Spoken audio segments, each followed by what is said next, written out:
আসসালামু আলাইকুম রহমতুল্লাহি ওয়াবারাকাতুহু। সম্মানিত প্রিয় ভাই ও বোনেরা, আলহামদুলিল্লাহ আমরা আবারও উপস্থিত হয়েছি সহিহ হাদিসের আলোকে কিছু মূল্যবান শিক্ষা জানার উদ্দেশ্যে। চলুন শুরু করি আজকের হাদিসের আলোচনা।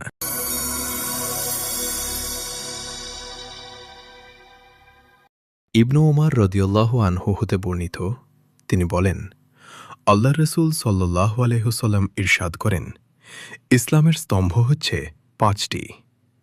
১. আল্লাহ ব্যতীত প্রকৃত কোন উপাস্য নেই এবং নিশ্চয়ই মুহাম্মদ সাল্লাল্লাহু আলাইহি ওয়াসাল্লাম আল্লাহর রসুলের কথার সাক্ষ্য প্রদান করা। ২. সলাত কায়েম করা। ৩.